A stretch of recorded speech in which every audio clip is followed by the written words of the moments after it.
What is up, everybody? Today we're bringing you a pond build. We did about a 1/4 acre pond here to keep all the water off our field and into this stock tank.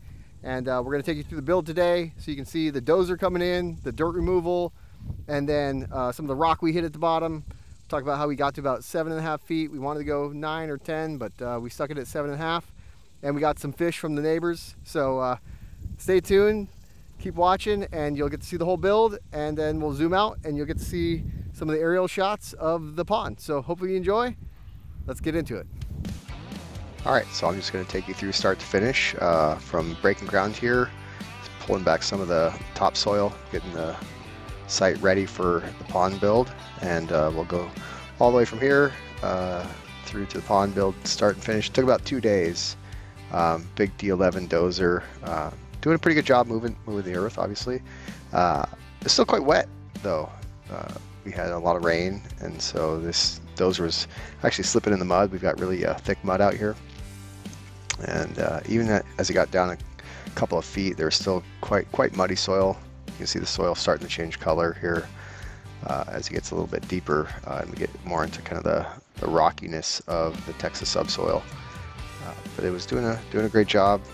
It was about a 1/4 acre pond here, and so it took, like I said, about 2 days.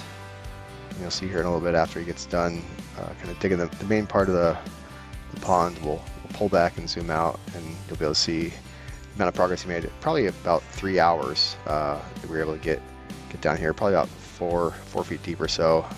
Still not the full width of the pond, but you can see already at 4 feet, start to see a little bit of that lighter color, and you see some rocks being pulled up now.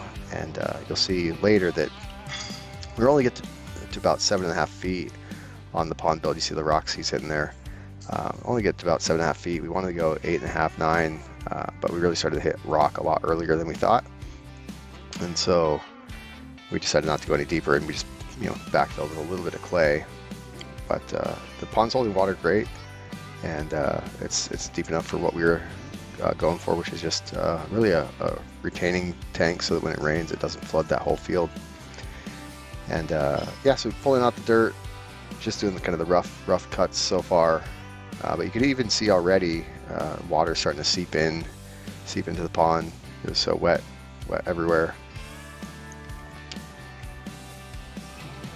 So yeah, just continue to clear it out, and then now starting to shape. So got about the depth that we're getting to, and now we're just starting to shape the outside of the pond, shape the bank here in the back as well. Now you can see really trying to rip into some of that rock. It's not going real well. He's got the rippers down there. You can see he's pulling up a little bit, but really it's not able to penetrate the rock, and so some just really big rocks down there. Could have got some heavy equipment in here to pull out some of that rock, but decided it just wasn't worth it. The pond was already costing a lot more than we wanted it to, and so we decided to just get it as good as we could and move on. So now you can see that the pond has basically taken its major shape. He's kind of driving over it to compact the soil down and get any of the high spots out. So yeah, that pretty much wraps up the first day. You can see the basic shape of the pond is all there. Now as we move into the next day, you'll see some water started to enter the pond. That's just from the residual groundwater. It hadn't rained at all. And today he's just going to do the final contour, and then it'll be done. All right, and here it is, all finished up, full of water. Again, about 2 days worth of rain filled this thing up entirely. We really like how it turned out. You can see there's a little bit of a spillway over there to the left, but yeah, it filled up nicely, holding water well. We got some bluegill in there from the neighbors, donation from the rain, and overall we like how it turned out. Hope you like it.